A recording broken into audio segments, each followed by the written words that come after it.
to Lowdown. I'm Kay Walsh. And I'm Jenny Smith, and it's our last one of 2021.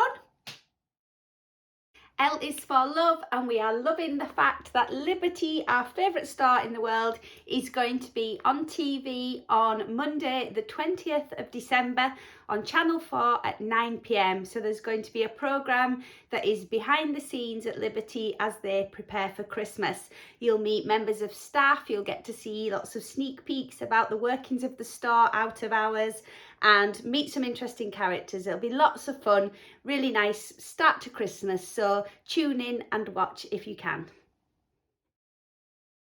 I is for interiors, and as promised, when Jenny and I popped down to Liberty in the last week or so, we had a smell of the new Liberty candles.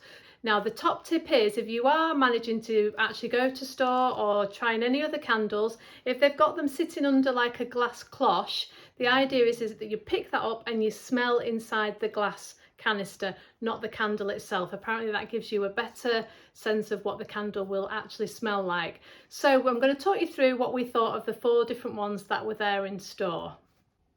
So first up is Ianthe, and this explores the subtle depths of the colour purple, which is what Ianthe actually means. It's got notes of iris, birchwood and amber musk. Wildflowers is a beautiful town alone print that Jenny and I both love. In terms of the candle, it is definitely very floral and quite sweet. So if that's the kind of thing you enjoy, you'll love this one. Hera, which is Liberty's iconic peacock feather design, was Jenny's favourite candle, and this one has got notes of rose, woodland moss and golden amber. Jenny found that this one was not overpowering at all in its smell, and definitely something that she could live with.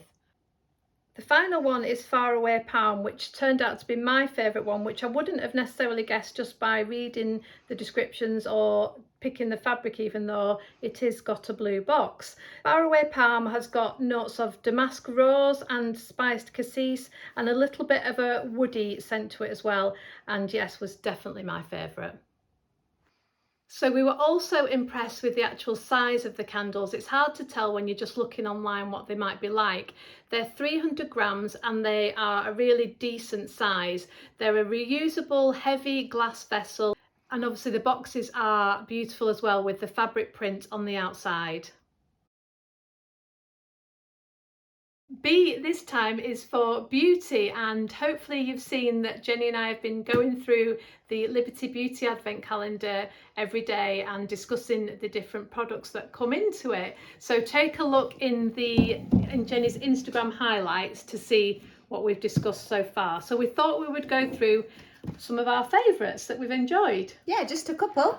So I really love this Votary serum. This is the Brightening Hyaluronic Serum. We've talked about hyaluronic quite a bit, haven't we? Yeah, I've learnt a lot. But I mean, yeah, it's nice. So check out the highlights, but you've loved that, haven't you? I've already been wearing this Morning Chestnut Cheese perfume. Very lovely. You got 3 little perfumes one day by this brand, Wilhelm Parfumerie. Yeah, very nice. And also this lovely little roller ball that's got some oil in that you put on your wrist to de-stress you, and it's got this nice Liberty packaging. But overall, we've been really impressed, haven't we? Like, it's fun and we're learning a lot, and obviously it's an expensive price point, but if people have watched along this year, then maybe next year you'll be a little bit more informed, and if you want to give it a chance, then at least you'll know what it's all about. E is for exciting news, and we are lucky enough to have our hands on these hangers with all the fabrics on from the new quilting collection by Liberty, which is called The Artist's Home. As you can see, it comes in these 3 different colourways. So let's have a closer look and I'll tell you a little bit more about the inspiration behind them. For this new collection, Liberty's designers drew influence from historic creative retreats, including Charleston Farmhouse, Yves Saint Laurent's idyllic Jardin Majorelle in Marrakesh, and Barbara Hepworth's sculpture studio, as well as gardens on the dramatic Cornish coast. The collection encompasses new painted artworks such as Sketchbook Bloom, Summer Sketch and Studio Stripe, as well as designs that have revived from the archive and reimagined in exciting new colourways. So well done, Liberty, another fantastic collection. R is for retro, and this is an old Liberty fabric called Gustav and Otto, which I bought this summer at the Festival of Quilts. Managed to find a bit of it, and it's got another little Jenny story which I'm going to share. So I've had some of this in small pieces in my stash over the years, in green and a little bit of the red.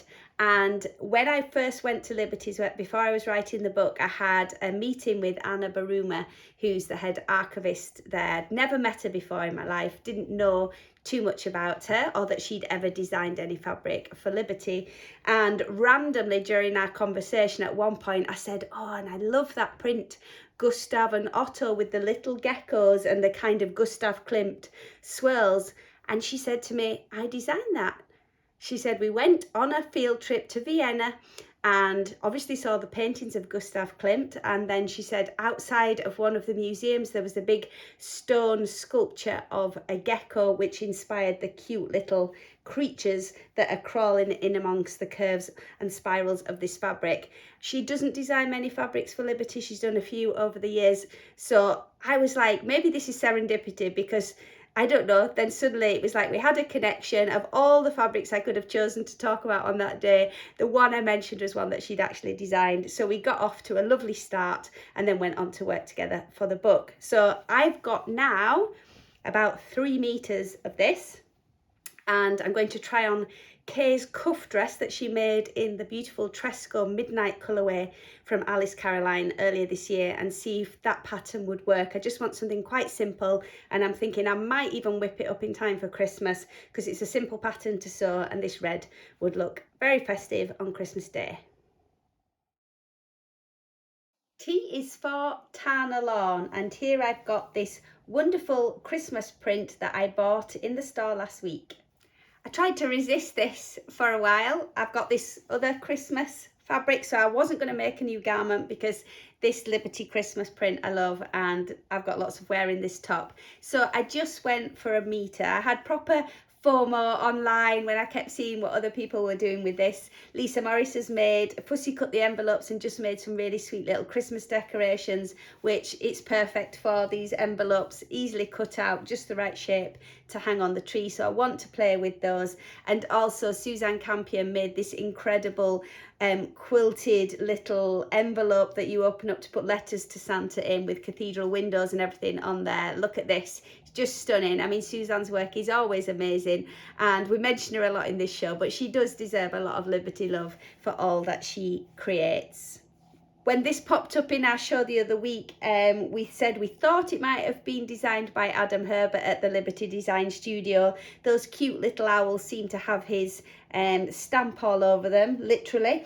And it's true, he did do it. So well done, Adam, as well. This print has been used by Liberty in their interiors scheme when we were down in the store last week, and it keeps popping up everywhere. I think it's just going to be one of those gorgeous classics.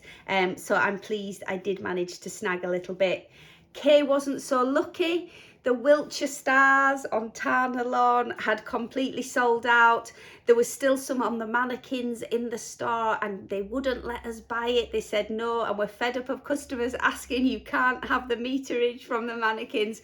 So she came away a little bit downhearted.